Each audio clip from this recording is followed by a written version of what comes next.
Hola, buenas tardes. Today we're going to answer some of our viewer emails from our website, www.realexpatsoftheyucatan.com, in our Ask an Expat section. And today we have a couple of emails. Well, the first one is from Tony from Spring Hill, Texas, who wanted us to give him a little bit of idea of the cost of living here.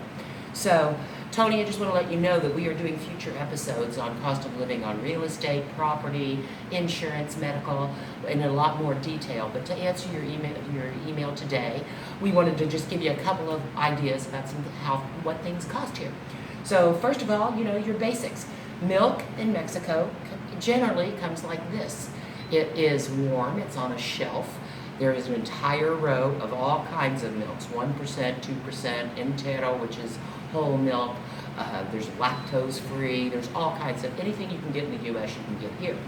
And here, this is actually pasteurized at an ultra high temperature. So it has a very long shelf life until you open it. And then it almost doesn't last any more than a week. But the cost of this is approximately between 15 and 17 pesos, which is about 90 cents a liter. So that's going to come out to $3.60 a gallon, I guess. I'm not sure what milk costs in the U.S. In fact, I'm not sure what the costs are anymore. I do remember 3 years ago what these things were. So if somebody wants to enlighten me, comment below and tell me what some of these things cost in the U.S. Okay, so that's milk. Eggs generally these are also held at room temperature. They're in big cartons everywhere. This is 18 eggs. They're in different sizes. Most of them are pretty large, and they have the most beautiful orange yellow yolk, and they're awesome.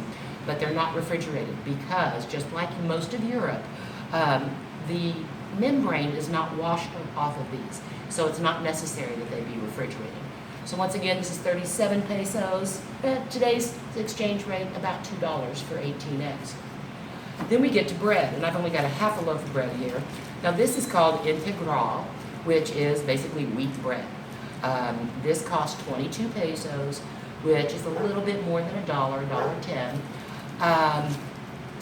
It's not the steel-cut oat, flaxseed, multi-grain, $5 loaf of bread that you guys get in the U.S. And you can get that here. You will pay U.S. prices for that. This is just fine for me. In fact, usually Lorenzo and I go down to the panaderia and we buy a nice fresh baguette for 5 pesos. You make a couple of sandwiches out of it. Bada bing, bada boom, you're done. So that's the bread cost. Then we can get to like a kilo of hamburger, 90-10. They do all of the same kind of marks, so, based on fat content. Runs about 109 pesos a kilo. A kilo is 2.2 pounds. So that comes out to be about $2.63 a pound.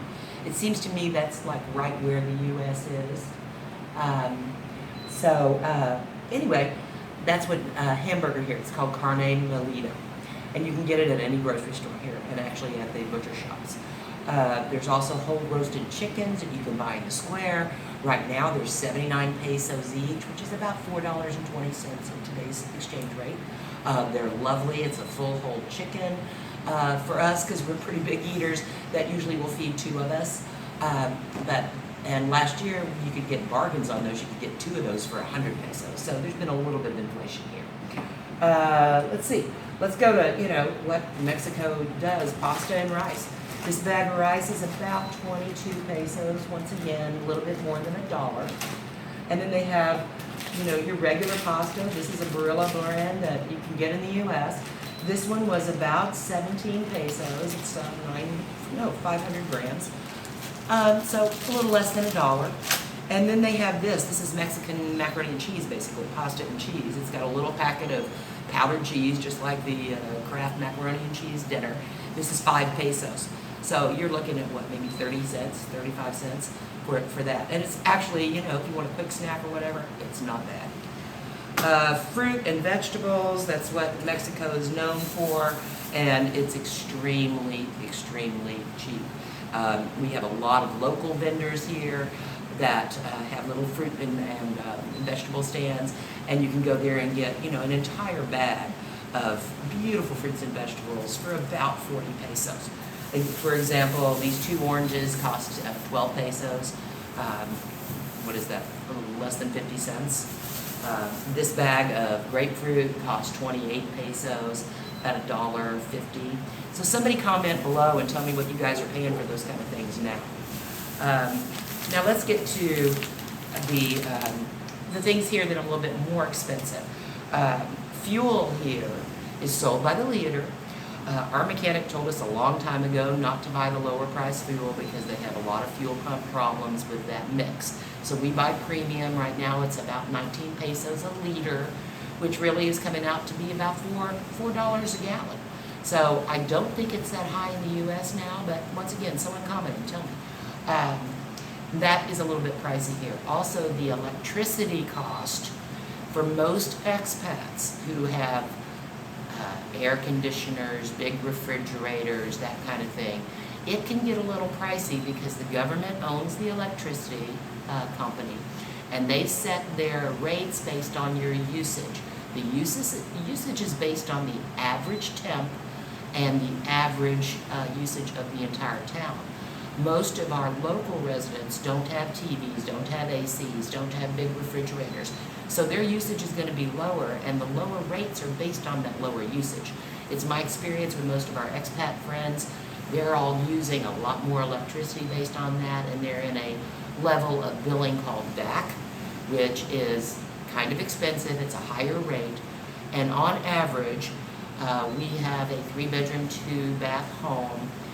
Our electricity bill is running about $200 a month in most months, and that's without much electricity usage. So that's something, if you're budgeting on a fixed budget, fixed income, you need to really budget that electricity, especially if you're going to live somewhere like the beaches or Merida of Yucatan, because it gets hot here.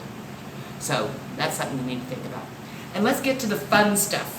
The last thing I'm going to show you, Anthony, today is the vices. Alcohol is extremely cheap here. You can get this at Bacardi Añejo. This is a 1.75 liter bottle. Usually it's 199 pesos, which is a little bit more than $10. But you can find it on sale quite often for 139 pesos, which is less than $7.50. Now, I don't know what this costs in the US, but I know it's a lot more than that. So that's kind of a nice little bargain. On the other hand, the Absolute vodka, this is 340 pesos, which is a little bit over $18, I believe. I think that's closer to US prices.